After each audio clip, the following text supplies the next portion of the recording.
여러분 안녕하십니까? 첨단 국가의 초석, 방위산업의 라미경입니다. 오늘은 지난 시간에 이어 방위산업계의 작은 거인, 국방벤처기업에 대해서 알아보겠습니다. 생생한 현장의 이야기 들려주실 네 분 소개합니다. 먼저 성진테크인의 이계광 대표 나오셨습니다. 안녕하세요. 충남대학교 국방연구소의 이믹슨 교수님 자리하셨습니다. 네, 안녕하십니까. 상지대학교 군사학과의 최기일 교수님도 오늘 나오셨습니다. 예, 안녕하십니까. 마지막으로 국방TV 영상보도팀의 윤현수 기자 나오셨습니다. 안녕하십니까. 전자부품을 생산하던 도중에 미국 쪽에 제안을 받고 저희들이 국방사업에 진입하는 계기가 되었는데 뒤늦게 알고 보니까 그게 지금의 F-35 부품이었습니다. 해외로부터 오히려 기술력을 인정받고 그리고 국내에 이런 방산 시장에 진입하게 되는 이런 케이스들이 왕왕 있는데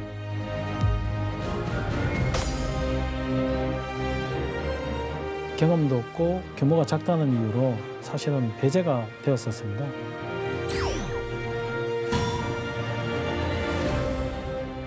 우리 국방 벤처 기업의 중요한 선례로서 하나의 모범적 사례라.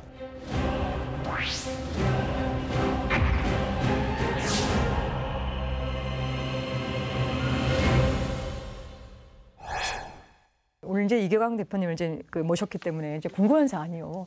이렇게 뭐 GVC를 들어가서 열심히 하고 계시는 분들, 또 국산에 있어서의 국내에서 국산화율을 높이기 위해서 애를 쓰는 부분도 참 많이 있을 텐데, 먼저 첫 번째 궁금한 사안은 처음에 방산업체 선정하는 과정에서 우리가 보통 진입 장벽의 이 부분이 너무 높았기 때문에 좀 어렵다라고 하는 것들이 일반적으로 나오는 이제 애로 사항인데 어떠셨습니까? 예, 저희들도 마찬가지로 그런 어려움을 겪었었는데요. 경험도 없던 중소기업이 방산업체 되는 데는 사실상 많은 어려움이 있고요.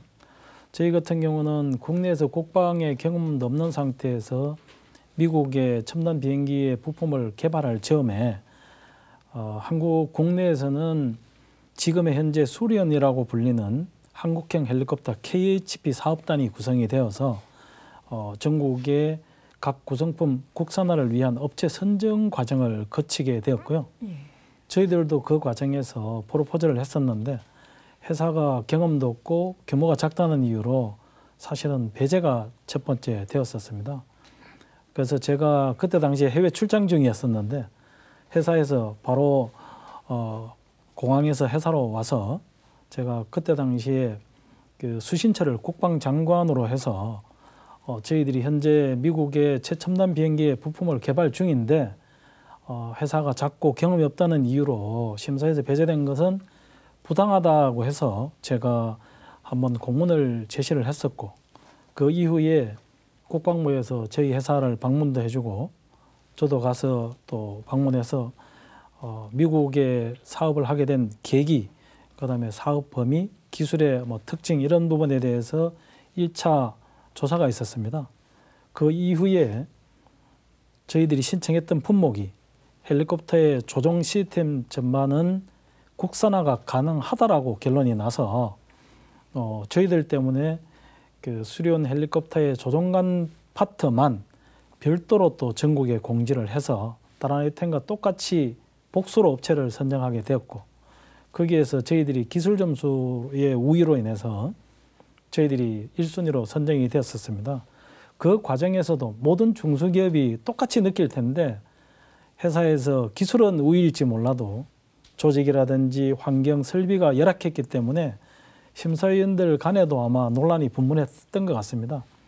다만 저희들이 좀 다행이었던 것은 국내에서 최초의 헬리콥터를 만드는 사업이었기 때문에 무엇보다 중요한 게 아마 기술적인 완성도를 제일 크게 생각했던 것 같습니다.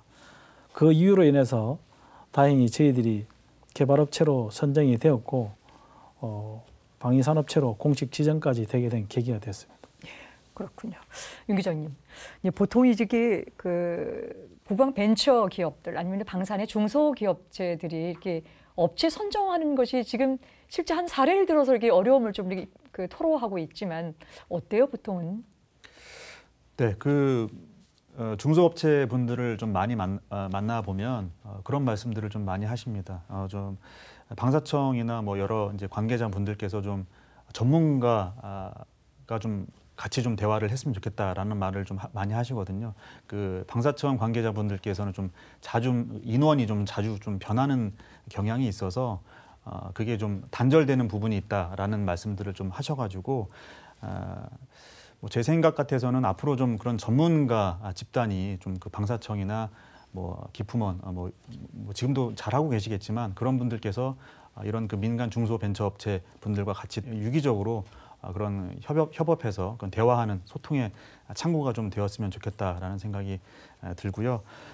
다행히도 뭐 최근에는 또 방사청에서 여러 가지 또 뭐 다파고라든지 뭐 또 방산 클러스터 시범 사업 등을 추진하면서 국방 벤처 업체들의 그런 목소리를 듣기 위해서 좀 많이 노력하고 있는 것 같은데 앞으로도 이런 그 정책을 좀 잘 세울 수 있는 그런 주요 관계자분들의 노력이 앞으로 더욱더 지속이 됐으면 하는 바람입니다. 굉장히 참 중요한 말씀도 주시고 실질적으로 다파오 같은 경우에는 좀 어려움들 상담할 수 있는 그런 또 창구 역할도 하고 있기 때문에 좀 기대를 좀 해봐도 좋을 것 같습니다. 우리 최계열 교수님은 이렇게 진입 장벽이 어려운 점들 왜 이렇게 발생하는 것 같습니까? 기본적으로 국방 산업이나 이런 방산 시장은 그 폐쇄성에서 좀 기인한다는 특징이 있겠고요. 아시다시피 이런 방산의 무기 체계는 또 비익 빈익 사업이라고 하는 특징적인 요소가 있기 때문에 말 그대로 빈익 사업. 그래서 이제 일반의 또는 일반 산업이 접근하기에는 사실상 좀 쉽지 않은 그러한 환경을 갖추고 있습니다. 그리고 관련된 어떤 제도나 정책 그리고 지원 제도조차도 그 제도가 있음에도 불구하고 잘 그 제도에 대한 이해도가 부족하고 또 홍보가 안 돼서 그러한 부분에 인해 일반 민수 기업들이 국방 산업에 진입하는데 그러한 부분에 좀 애로사항이 있겠다. 그리고 사실은 앞서 말씀하셨지만 해외로부터 오히려 기술력을 인정받고 그리고 국내에 이런 방산 시장에 진입하게 되는 이런 케이스들이 왕왕 있는데 이러한 부분들은 사실 제도적으로나 구조적으로 좀 개선이 필요한 부분이라고 생각이 되고요. 관련 분야에 대한 어떤 정책적 또는 제도적 개선을 위해서라도 현장의 목소리를 좀 귀 기울여서 방위사업청이나 관련 정부 당국에서는 담당자들이 좀 심혈을 기울여 좀 그런 부분을 좀 세심하게 짚어봐야 될 것 같습니다. 예, 말씀 고맙습니다. 오늘 두 분 말씀 정리해도 이제 이게 어떤 단일 기관의 한 목소리로 이게 개선될 것 같지는 않고요. 뭐 우리가 정부는 정부 차원대로 또 업체는 업체대로 또 뭐 학교 연구소는 혹은 뭐 전문가들은 다 이렇게 뜻을 조금 맞추어서 이걸 좀 진행을 해야 될 것 같다는 생각이 같습니다. 우리 윤현수 기자님은 지금 주로 이제 현장의 기회를 들을 기회가 굉장히 많기 때문에요. 기술 개발이나 해외 진출 사례에 있어서 지금 현재 우리나라의 국방 벤처 기업들이 어느 면에 있어서의 이 어려움들을 많이 호소하고 있습니까? 보통 그 연구개발 현장에 다녀보면 그 관계자분들께서 어려움에 대해서 잘 그 말씀을 안 하시는 편입니다. 자칫 잘못하면 그 부분이 그 정책에 대한 불평이나 불만으로 비춰질 수 있다는 생각에서 그러실 수도 있을 텐데요. 하지만 제가 또 옆에서 맞장구 쳐드리고 목소리를 같이 높이면 또 이렇게 조심스럽게 말씀을 하시더라고요. 그래서 그 중에서 공통적인 몇 가지를 꼽아보면 먼저 그 탁상공론 하지 말아달라였습니다. 정책 결정자 분들께서 현장 상황을 좀 잘 보고 업체 입장에서 정책을 잘 좀 세워줬으면 좋겠다는 뜻이 담긴 것 같고요. 그리고 규제 부분입니다.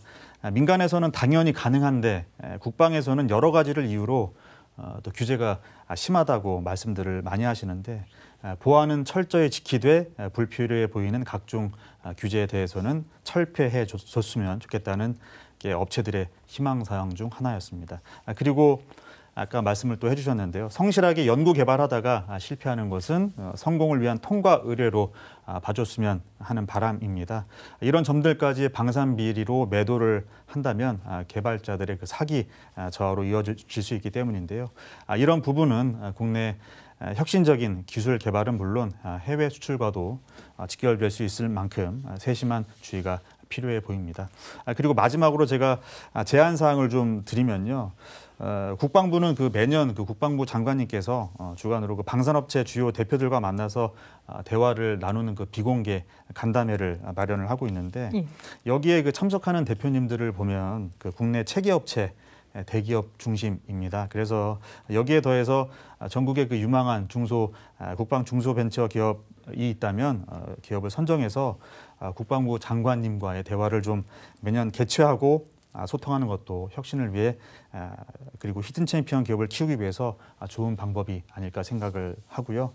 그리고 또 방위산업학회에서 또 매년 방산업체 조찬 모임이나 세미나 개최 등을 통해서 방산인 교류의 텃밭 역할을 하고 있는데 다만 이 자리에 국방 중소벤처업체 관계자분들은 제가 매년 또 참석을 해보면 잘 보이지 않는 게 좀 눈에 밟히더라고요. 그래서 앞으로는 우리 또 이계광 사장님처럼 이런 여러 유명하신 또 열심히 노력하시는 분들 국방 중소벤처업체 관계자들을 초청해서 이런 모임이나 세미나도 더욱 활성화 됐으면 하는 바람입니다. 예.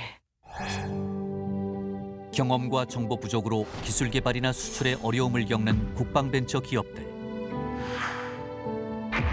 정부는 이런 국방벤처 기업들을 지원하기 위해 다양한 정책과 제도를 운영 중이다.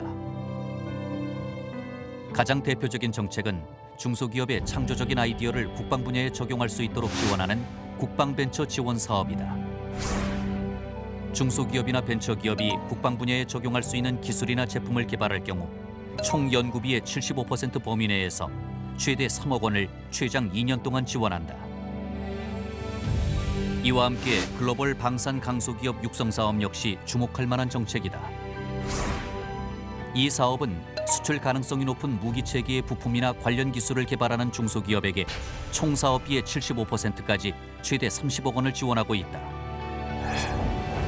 수출 분야 지원도 다양하다. 방위사업청장과 주요 관계자가 직접 업체를 방문하는 다파고 사업이 가장 대표적이다. 다파고란 방위사업청을 뜻하는 다파와 직접 찾아간다는 고유의 합성어다. 업계의 애로사항을 직접 듣고 우리 방산업체가 해외에서 활발하게 다 팔고 다닐 수 있도록 무엇이든 지원하겠다는 중의적인 의미도 담고 있다. 국방벤처의 성공은 특정 업체의 아이디어와 열정만으로 이루어질 수 없다. 기술 개발부터 수출까지 각계의 전문가들이 함께 지혜와 힘을 모으는 것이 중요한데 이를 위한 정책이 바로 방산혁신 클러스터다. 방산혁신 클러스터는 우수기업의 방위산업 참여를 유도하고 지자체와 체계기업, 중소기업과 대학 등을 한데 모아 지역별, 산업별 협력 생태계를 구축하는 사업이다. 올해 방산혁신 클러스터로 지정된 경남 창원에는 향후 5년간 총 450억 원을 투입해 방산 부품의 선제적 개발 및 국산화를 확대할 계획이다.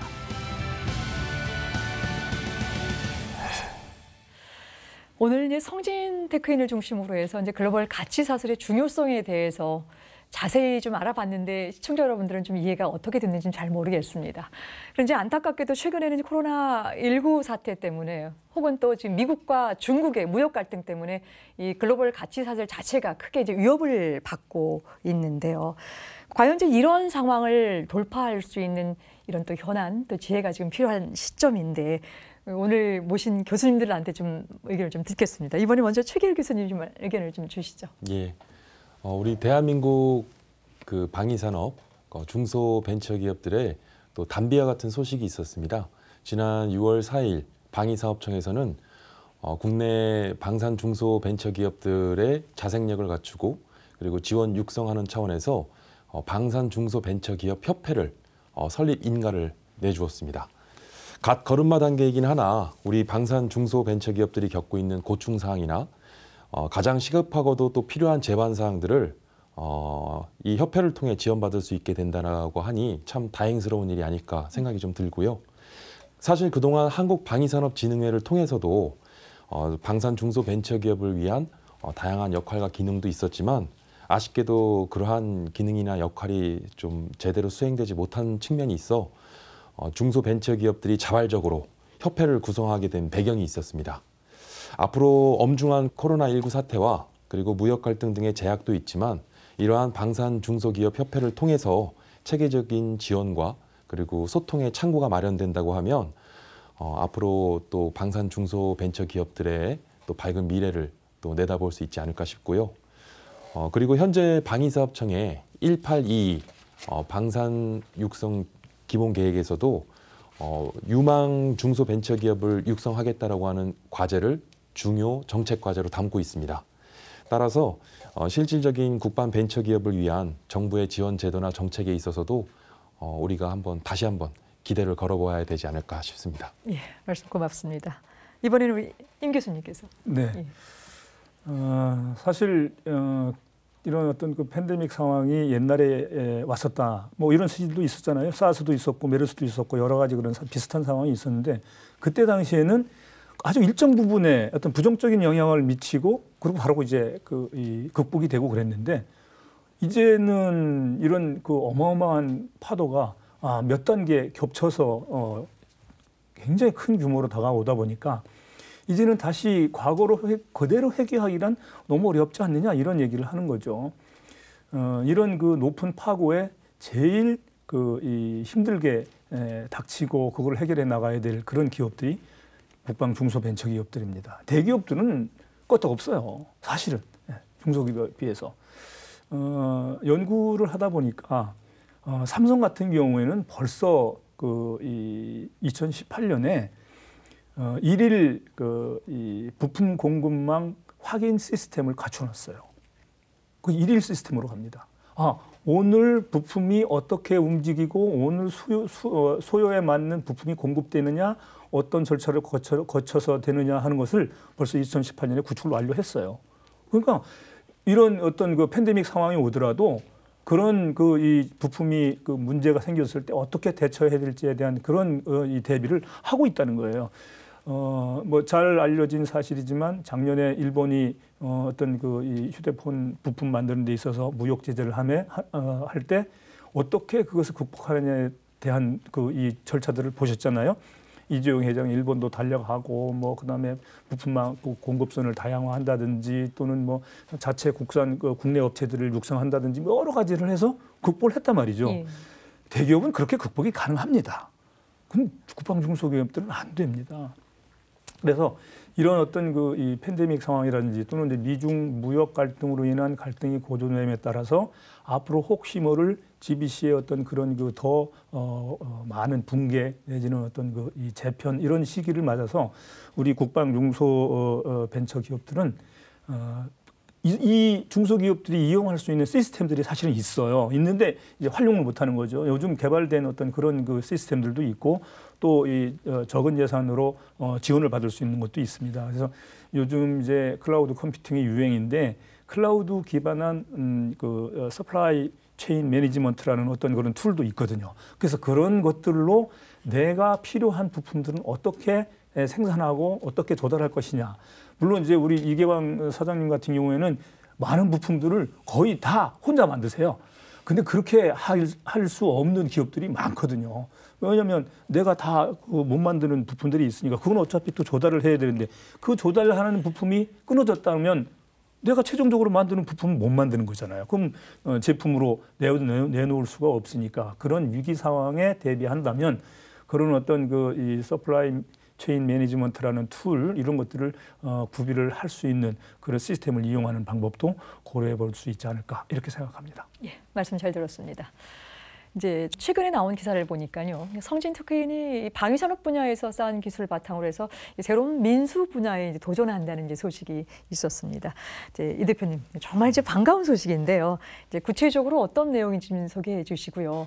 이제 앞으로의 성진 테크인을 이끌어 가시는 수장으로서의 어떤 포부를 좀 듣고 싶습니다. 네, 사실 민수에 도전하고 싶어서 도전을 하는 게 아니고 아까 많은 분들이 말씀을 해주셨는데 국방 중소기업 현실은 굉장히 어렵습니다.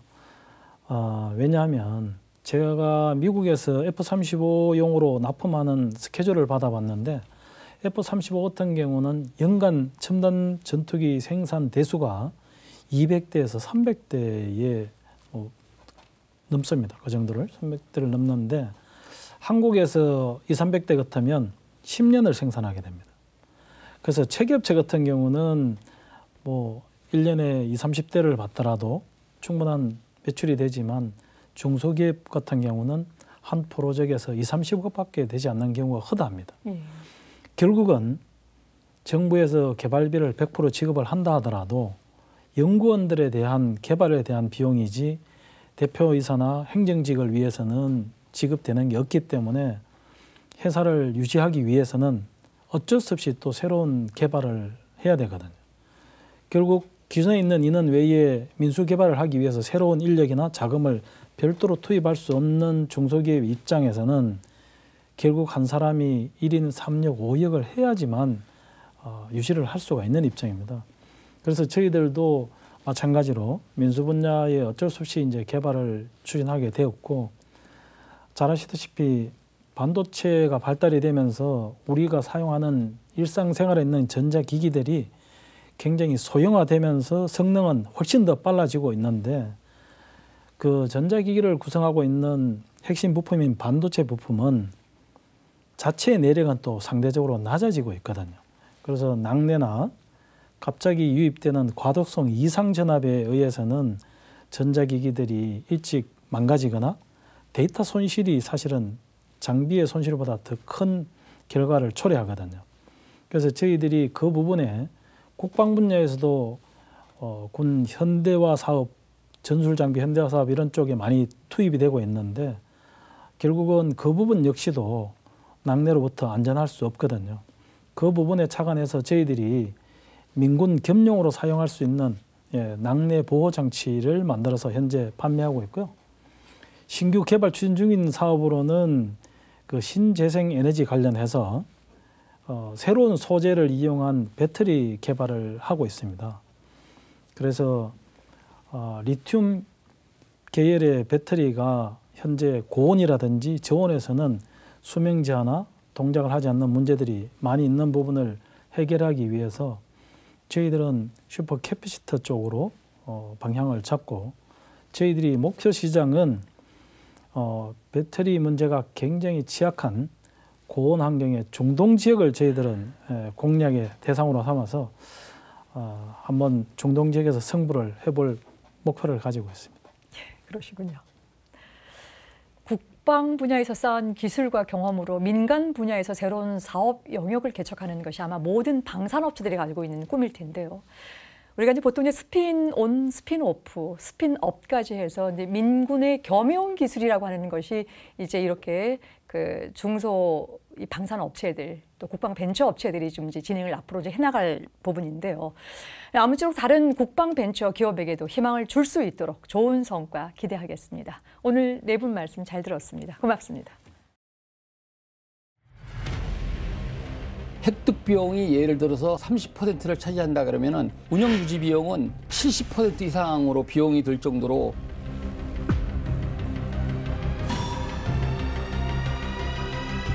종합군수 지원 체계의 목적은 딱 한 가지거든요. 비용을 줄이겠다는 거죠. 비용. 군수 혁신을 했더니 국방비 10%가 줄어들었어요.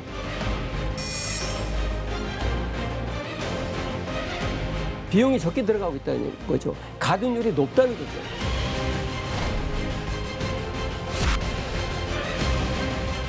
전쟁의 승리는 작전이 좌우하지만 전쟁의 승패는 군수가 좌우한다고 그랬습니다.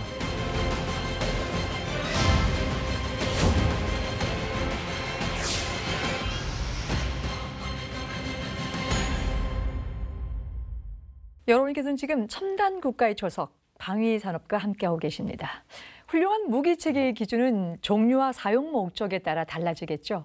그런데 종류나 사용 목적과 상관없이 세상의 모든 무기체계에 해당하는 경쟁 항목이 있습니다.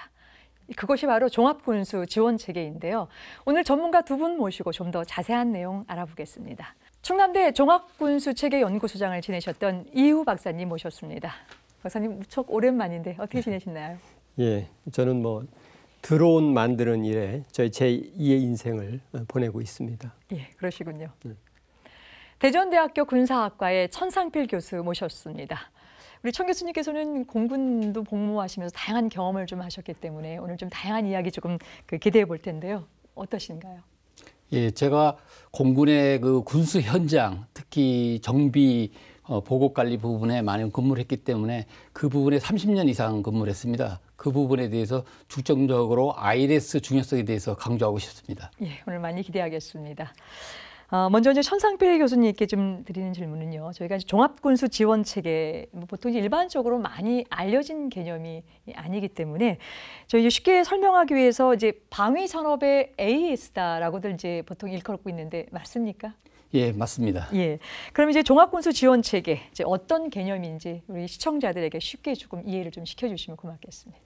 종합군수 지원 체계는 이제 방금 말씀하신 것처럼 방위 산업의 AS라고 말할 수 있는데 예. 그 정확한 용어로는 후속 군수 지원. 그래서 무기 수체계를 해외 판매 후에 구매자 입장에서 후속 군수 지원이라고도 할 수 있습니다. 후속 군수 지원이라고 하면은 정비, 교육, 기술 지원, 보급 지원, 기술 자료 등 말할 수 있고 종합 군수 지원의 체계는 상당히 광범위하다고 할 수 있겠습니다. 그리고 차량의 그 AS 카센터가 많지만은 그래서 표준화도 돼 있고 차량들은 근데 항공기는 기종도 다양하고 소량이고 그래서 업체가 매우 적다는 거 표준화가 안 돼 있다는 이 부분을 이제 먼저 말씀드리고 싶고 종합 군수 체계의 개념은 무기 체계 그 장비의 분류로 할 수 있는데 효과적이고 경제적인 군수 지원을 보장하기 위해서 소요 제기할 때부터 설계, 개발, 획득, 운영, 폐기 시까지의 제반 군수 지원 요소를 종합 관리하는 활동이라고 할 수 있습니다. 그래서 군수 지원 요소의 중요성은 더할 나위 없이 중요하다고 하겠습니다. 예, 그렇군요. 저희가 이제 방송을 준비하면서요, 그 이후 박사님도 이제 공동 이제 집필하셨던 이제 책이 하나 있었었는데요. 이 군수종합 지원에 관련된 서적을 좀 읽어보니까요. 이 교수님께서 하시기를 여러 가지 악기가 하모니를 이루는 이 오케스트라의 이 다양한 구성 요소가 결국은 이제 하나의 목표, 지향점을 향해서 쭉 가는 과정에 그런 것들을 전반적으로 움직이는 시스템이다라고 이제 이렇게 그 개념적으로 해놓던 것이 굉장히 좀 인상적인데요.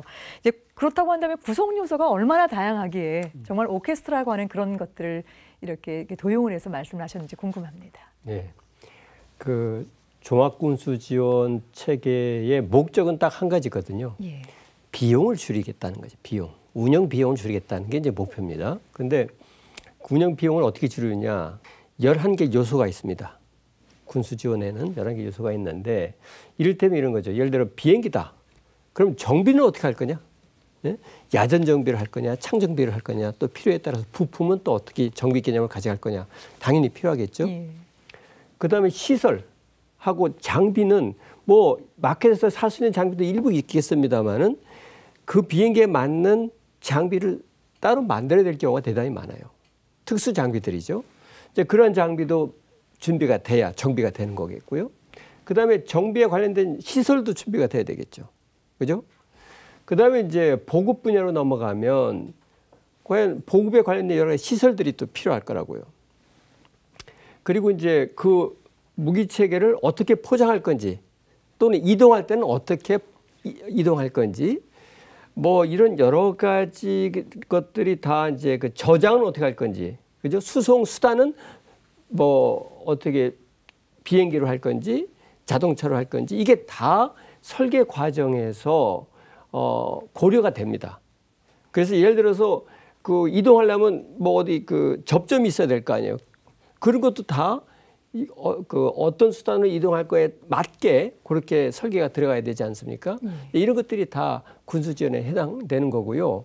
그 외에 이제 우리가 생각할 수 있는 요소들이 또 많이 있는데 이를테면 인력들을 갖다가 어떻게 교육할 거냐. 왜? 이 처음 나온 무기체계이기 때문에 교육을 다 해야 되잖아요. 그다음에 사람은 몇 명을 투입해서 할 거냐. 이런 것도 다 개발 과정을 통해서 결정을 해줘야 될 문제이고요.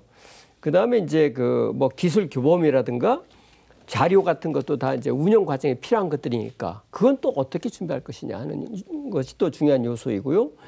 또 이제 그 표준화나 호환성 예를 들어서 이 부품이 표준화가 안 돼 있으면 그 부품을 살 때마다 애로를 겪게 돼요. 그렇지 않겠습니까? 예. 그러니까 돈이 더 많이 드는 거죠. 그래서 호환성도 좋아야 되게 설계를 해야 되고 그런 부품을 선정해야 되고 뭐 이런 부분이 있어야 될 것 같고 이제 끝으로 이제 그 연구 및 설계 반영이라고 해서 그 무기체계를 운영할 때 필요한 여러 가지 기술 자료들이 생성된 게 필요합니다. 회로도라든가 그죠? 설계도 일부 설계도라든가 부품 뭐 이런 것들에 대한 것이 제대로 갖춰져야 비용을 적게 들이고도 그 무기체계를 운영할 수 있는 거죠. 이거 다 이런 것들 요소들이거든요. 그러니까 이런 요소들이 골고루 다 갖춰져 있어야 비로소 비용을 줄일 수 있는데 그 비용이 왜 중요하냐? 이 전체 비용 중에 그 무기체계를 사는 비용은 3이라고 한다면 폐기할 때까지 그 운영 유지에 들어가는 비용은 7이란 말이에요. 그러니까 실제 사는 비용보다 유지하는 비용이 훨씬 포션이 크거든요. 2배 이상이거든요. 그걸 어떻게 경제적으로 쓸 수 있느냐가 그 무기체계의 성패를 좌우하는 거기 때문에 중요하다고 얘기를 드릴 수 있는 겁니다. 그러시군요. 이 종합군수 지원 체계 그 용어에서 이제 봐지는 것처럼 굉장히 폭넓은 우리가 아까 말씀하셨던 것처럼 전력화 지원 빼놓고는 전부 다 이제 탄생해서 마감할 때까지 가게 되는데 결국 그것이 이제 오케스트라의 하나의 목표라고 하는 것이 비용을 절감하는 그렇죠. 그런 부분들 중심으로 해서 진행이 된다라고 하는 걸로 정리하겠습니다. 말씀 잘 들었습니다. 여러분께서는 지금 첨단 국가의 초석 방위 산업을 시청하고 계십니다.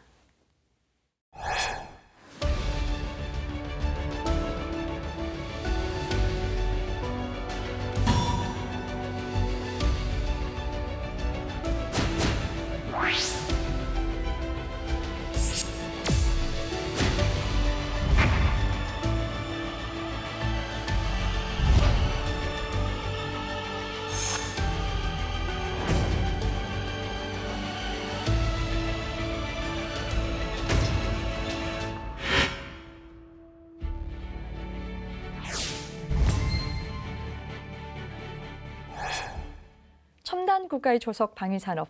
오늘은 종합군수 지원 체계에 대해서 알아보고 있습니다. 종합군수 지원 체계, 즉 이제 ILS의 첫 번째 목적은 당연히 우리 군이 무기 체계를 안정적으로 운용하도록 보장하는 것이겠죠. 동시에 방위산업 측면에서는 이 무기 체계의 수출 경쟁력이 가장 중요할 텐데요. 이 무기 체계를 수출하기 위해서 경쟁할 때 이 종합군수 체계 과연 어느 정도 중요성이 있는지 조금 궁금한데요. 청 교수님, 실질적인 사례를 한번 들어서 설명해 주시면 저희나 또 시청자들께서 굉장히 좀 쉽게 이해를 할 것 같습니다. 예, ILS 중요성은 뭐 이루 말할 수 없을 정도로 중요합니다. 그 실제 사례로 보면은 ILS가 구비가 안 되면은 만일 구비가 안 되면은 3, 40년 동안 그 초기에 뭐 예를 들면 100억 정도 드는 비용이라 그러면은 구비가 안 된 경우에는 1000억이나 뭐 몇 조 원까지 이게 소요가 되는 게 그 ILS입니다. 예를 들면 카이 한국 항공 우주 산업의 T-50 항공기가 총 개발비가 2조 원이 들었습니다. 그 중에 이제 10%인 200억을 ILS 비용으로 사용을 했는 사례가 있는데 이 부분은 상당히 잘된 부분입니다. 그 10%라는 비용을 ILS 비용으로 할당을 해서 운영을 했기 때문에 그 지금 후속 군수 지원에 ILS 요소에 큰 문제 없이 그 해외 수출도 되고 있고 한국 공군에서 운영도 하고 있습니다. 근데 만일 이 비용을 구비를 안 하게 되면은 천문학적인 수치의 비용이 지속 3, 40년 동안 들기 때문에 ILS 중요성의 그 실사례는 이와 같고 또 하나의 문제는 유사시 이 ILS가 준비가 안 되면은 전투 가동률 그러니까 항공기 가동률에 문제가 생기기 때문에 그 수리 부속이 없어서 항공기가 가동 안 되는 이런 문제가 생기기 때문에 국가 안보하고도 직결되는 요소가 발생이 될 수 있습니다. 그래서 ILS 중요성은 이와 같이 매우 중요한 사례고 수출을 경제할 때 수출을 할 때는 이제 특히 무기 수출 증진을 위해서는 구매 국가가 요구하는 그 정부 차원의 후속 군수 지원 보장을 위해서 초기 판매에서도 뭐 총괄 어떤 패키지 개념으로 이렇게 적용을 해서 기반 조성이 되고 한다면은 무기 체계를 포함한 전반적인 방산 수출 증진하고 국가하고 국방 경제 발전에 아주 크게 기여가 될 것으로 기대합니다. 예. 가만히 좀 교수님 말씀 들어보니까 이 ILS의 중요성이 굉장히 크군요. 무기 체계를 획득해서 만드는 것도 중요하지만 유지 관리비가 또 그게 수명이 뭐 30년 또 길게 가는 40년까지 가게 된다면 오히려 그 종합군수 지원 체계를 확실하게 갖춰놓는 것이 굉장히 중요한 사안으로 좀 말씀을 좀 주셨는데요. 이 박사님. 그래서 국방 벤처 분야 자료를 좀 살피다 보니까요. 이 ILS 이 개발을 전문으로 하는 이 방산 업체들이 이제 눈에 띄기 시작을 했는데요. 이제 우선 현재 우리나라의 종합군수 지원 산업 규모가 이제 어느 정도 됐는지 궁금하고요. 저희가 무엇보다도 프로그램을 진행하면서 제일 이제 중요하게 이제 다루는 것 중에 하나가 이 과연 이 국방 벤처 산업 중에서 이 ILS를 지금 준비하고 있는 업체들이나 또 이런 분들에게 정말 이게 한번 뛰어들면은 이 가능성이 있는 곳이야라고 하는 거에 대한 좀 답을 좀 주셨으면 좋겠습니다. 뭐 결론부터 말씀드리면 분명히 그 가능성이 있는 아주 많은 그런 분야인 건 맞습니다. 그런데 그게 현실화되려면 군에서 또는 정부에서 그 여건을 만들어줘야 돼요. 지금 우리나라 같은 경우에는 현재 한 300여 개의 그 벤처나 중소기업이 있다고 그래요. 이쪽 분야에. 근데 대부분 영세하고 작습니다. 그러고 하는 일 분야가 아까 말씀드린 11개 요소가 있었잖아요. 그중에서 아주 미미한 예를 들어서 교보제 만드는 일, 그다음에 일부 부품 만드는 일, 거기에만 집중되어 있어요. 그래서 전체적인 포션을 보면 매우 작습니다. 아직은. 그러니까 참여하는 정도가 미미하다고 아직 볼 수가 있고 진짜 본격적인 의미에서의 그 산업 형태는 뭐냐면 실제 민간인들이 들어가서 정비를 하고 보급행위를 하고 이런 행동의 주체가 됐을 때 비로소 제대로 된 그 모습이라고 볼 수가 있거든요. 근데 그 여건을 아직 우리가 만들어주지 못했어요. 제가 그 아랍에미레이트 공군 기지를 방문했을 때 상당히 그 쇼킹한 모습을 본 것이 뭐냐면 실제 항공기를 정비하는 사람들은 전부 민간인이에요. 단 한 사람 현역 중령이 관리 목적으로 현장에 나와 있습니다. 그러니까 주로 이제 그쪽은 영국에서 그런 그 민간 군사 기업이 들어와서 정비를 한다는 거죠. 그러니까 실제로 비행단의 조종사만 현역이에요, 주로. 다른 지원 그룹들은 다 가능하면 그런 용역화, 그 민간 군사 기업에 용역을 줘서 운영하는 이제 그런 걸 봤을 때 참 그 아라비아 사람들이 어떤 그 경영이나 상인 기질이 굉장히 강하잖아요. 그래서 그런 식으로 해서 이제 그 운영 비용을 줄이는 그런 걸 모습을 봤을 때 사실 선진국들이 하는 그 모습들이 이미 다 있거든요. 근데 아직도 우리나라는 이 군 규모에 비해서 그러한 그 정책 구사가 아주 미흡한 게 사실인 것 같습니다.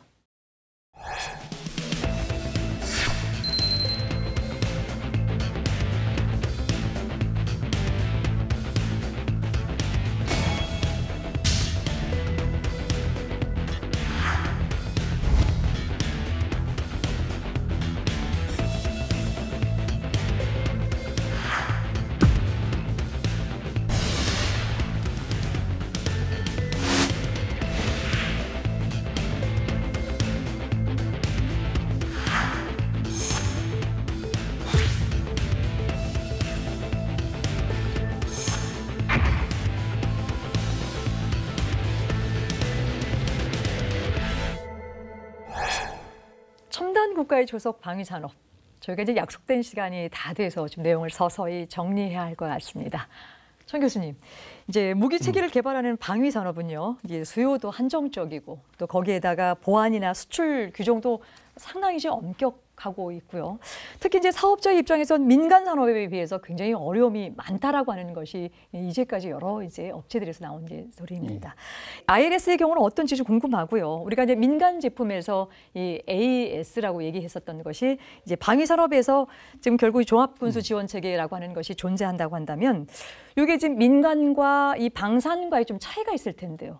이 그 방산 분야이기 때문에 특히 좀 어려운 점이 있을 것 같은데 어떤 점이 좀 있을까요? 많은 어려움이 있습니다.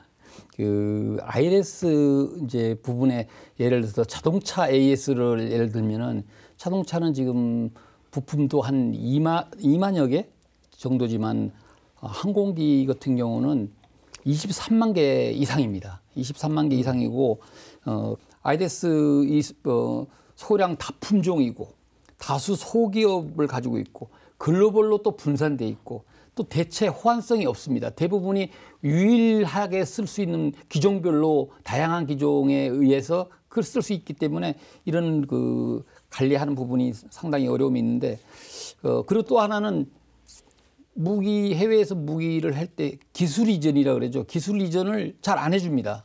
왜냐하면 그래서 교육이나 뭐 이런 창정비나 야전정비급 이런 부분들이 이제 저희가 기술을 받아서 우리가 수리하고 교체하고 하는 부분이 있어야 되는데 상당히 어렵게 돼 있고 첨단 항공기로 갈수록 또 항공기 자체가 모듈 개념으로 돼 있어서 점점 어렵고 또 통제 품목, 비밀성 품목, 한마디로 분해나 뜯어보지도 못하게 되는 품목들이 상당수가 또 존재합니다. 그래서 소스 코드를 또 알려주지도 않고 이런 부분이 많기 때문에 많은 어려움이 있고 그래서 저는 이제 이런 문제를 사용자 운영 현장 경험으로 얘기를 하자면은 30년 이상 이런 걸 해보니까 결국은 사용자 정비사 입장 그러니까 사용 고객 입장에서 모든 거를 처리를 해야 되는데 정책이나 제도는 아주 잘 돼 있고 마스터 플랜도 돼 있고 조직이나 이런 게 돼 있지만은 저는 현장의 목소리, 현장의 의견 그 사람들이 실제 정비사들이 내가 어떤 부품이 어떤 식으로 하냐는 거를 디테일하게 그냥 이렇게 필요하다 요구 정도가 아니라 왜 필요하고 언제 무엇을 왜 어떻게 하는 부분을 아주 정확한 근본 원인을 찾아서 해결해 준다면은 부품의 단종 문제라든지 예산 반영 문제라든지 어떤 또 업체의 지금 전문화 능력을 구비하게 한다든지 이런 예산 반영 이게 정책적으로 중장기 계획에 반영이 된다면은 현장 중심으로 한다면은 좀 좋은 방향으로 갈 것으로 예상됩니다. 예, 말씀 잘 들었습니다. 참 중요한 말씀 좀 많이 좀 주셨는데요. 그래서 이제 결국 이제 ILS를 개발의 특수한 어려움이라고 하는 것이 이제 우리에게만 비단 적용되는 것은 아니겠죠. 하지만 그 어려움을 얼마나 또 잘 극복하느냐에 따라서 우리가 개발한 종합 군수 무기 지원 체계, 이것이 또 다른 어떤 무기 체계에 있어서의 경쟁력이 될 수 있을 것이라고 생각을 합니다. 우리가 경쟁국보다 더 안정적이고 훌륭한 ILS를 개발하기 위해서 이제 어떤 노력이 조금 필요할지 마지막으로 두 분 전문가들의 핵심적인 좀 이야기를 좀 듣겠습니다. 먼저 우리 이 교수님께서 말씀 주시죠. 네, 사실 제가 이 자리에 나와서 좀 꼭 얘기하고 싶었다 하는 부분 때문에 사실 여기 왔는데요. 우리나라 군 규모가 세계적으로도 상당히 큰 규모입니다. 연간 50조 원의 국방비를 쓰지 않습니까? 그런데 그런 규모에 대비해서 우리의 종합군수 지원 수준은 어느 정도냐라고 봤을 때 군 규모에 대비해서 상당히 낮다라는 것이 저의 판단입니다. 상당히 낮다. 그래서 제가 현역에 있을 때는 사실 이러한 군수에 관련된 문제점을 좀 혁신하자, 또 개선해보고자 하는 노력을 나름대로 또 이렇게 했었고요. 그다음에 전역하고 나서도 사실 그런 노력을 했었습니다만은 이게 한두 살의 노력이 되는 건 아니고요. 많은 노력이 필요한데, 근데 이제 다른 나라 예도 보면은 군수 혁신은 절대로 내부에서는 안 되더라고요. 왜냐하면 군수 혁신을 할 때 상당히 피부에 와닿는 게 뭐냐면 상당 부분을 아웃소싱을 해야 돼요. 아웃소싱하면 어떻게 해야 됩니까? 내 인력을 줄여야 되거든요. 거기에는 아주 저항감이 많아요. 현역 대부분의 사람들이 내 인력을 줄이지 않으려다 보니까 아웃소싱을 거부하는 거예요. 경영 합리화를 거부하는 거죠. 더 좋은 ILS 체계를 갖는 길을 막고 있는 거죠. 그래서 이런 것 때문에 내부로부터의 혁신을 기대하기는 거의 불가능하다. 그래서 우리뿐만 아니라 영국이나 독일도 군수 혁신을 했거든요. 했을 때는 내부에서 안 되니 외부에서 강력한 힘을 가지고 드라이브를 겁니다. 이를테면 군수 혁신단의 단장이 누구냐? 전 국가 총리를 시켜요. 그러지 않으면 이걸 개선하자고 했을 때 군 내부에서는 이런 이유 저런 이유 온갖 이유를 다 대서 결국은 반대하는데 그 반대를 뚫고 나갈 만한 힘이 없는 거예요. 현재 우리나라도 새로운 정부가 출범할 때마다 이 국방 군수가 분명히 문제가 있고 개선 필요성이 있다고 다들 느껴요. 이 부분에 있어서는 저는 항상 그나마 기대를 가지고 새 정부가 나올 때마다 예를 들어 그 인수위원회나 뭐 이런 게 있지 않습니까? 가서 이제 그런 건의를 해요. 이거는 국가 차원에서 정말 해야 됩니다. 왜냐하면 군수 혁신을 했더니 국방비 10%가 줄어들었어요. 그건 영국이나 독일의 예를 들어서도 알 수가 있는 거예요. 그럼 우리가 50조 원의 국방비를 매년 쓰는데 10% 절감한다면 얼마입니까? 5조 원이란 말이에요. 매년 5조 원의 국방비를 절감할 수 있다고 한다면 이건 정말 국가적으로 추진해야 될 일이지 않습니까? 근데 그걸 못하고 있다는 거죠. 예, 그런 게 이제 안타까운 일이죠. 예, 아주 강하게 좀 말씀해 주셨고 이 강한 혁신의 드라이브가 좀 있어야 된다는 말씀을 좀 정리하겠습니다. 우리 마지막으로 천상필 교수께서. 예, 저도 지금 그 생각하는 게 그 군수 분야에 한 33년 8개월 그 공군에 근무를 했습니다. 그 경험으로 볼 때 항시 개발하는 ILS하고 운영하는 ILS가 연계가 돼 있다 하지만은 실제 분리돼 있습니다. 개발은 개발, ILS 운영은 운영. 그래서 이게 국방부에서는 획득과 운영의 연계성 강화, 총수명 주기 관리 차원에서의 TLCSM 차원에서의 관리 이 부분을 상당히 해서 지금 총수명 주기 관리과가 전부 다 각 분야에 다 만들어져 있습니다. 그러니까 전 차원에서 보자고 그러는데 실질적으로 들여다보면은 개발하는 ILS, 개발 ILS하고 운영하는 ILS가 그 연결이 좀 안 돼 있기 때문에 이 연계성 업무가 저는 상당히 중요하다. 그래서 어느 선배님이 이제 현역 시절에 그 우리가 항공기 개발하는 업체에 우리 정비 장교나 정비 준부사관을 파견을 시켜서 거기에 현장에 설계할 때부터 우리가 참여를 하자. 돈이 들지만은 파견비나 이런 어떤 거기에 참여하는 숙소비나 뭐 이런 부분이 들지만은 나중에 보면은 그것이 엄청난 이득을 가지고 올 것이다. 저 우리가 처음에 개발할 때에 참여를 안 하다 보니 나중에 개발하고 난 다음에 운영상의 문제점이 막 드러나는 것을 해결하려고 그러니까 더 많은 돈이 들더라. 그런 부분이 한 가지가 있고 그 끝으로 그 우리 이제 사막의 여우 롬멜이 말씀한 얘기인데 그 독일의 명장이죠.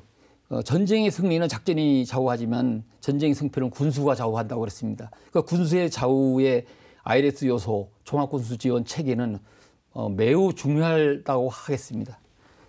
예. 이상 말씀드렸습니다. 예, 오늘 두 분의 말씀 잘 들었습니다. 고맙습니다. 첨단 국가의 조석 방위사로 오늘 준비한 것은 여기까지입니다. 저는 다음 시간에 더 알찬 내용 갖고 찾아뵙겠습니다. 끝까지 함께해 주신 여러분 고맙습니다.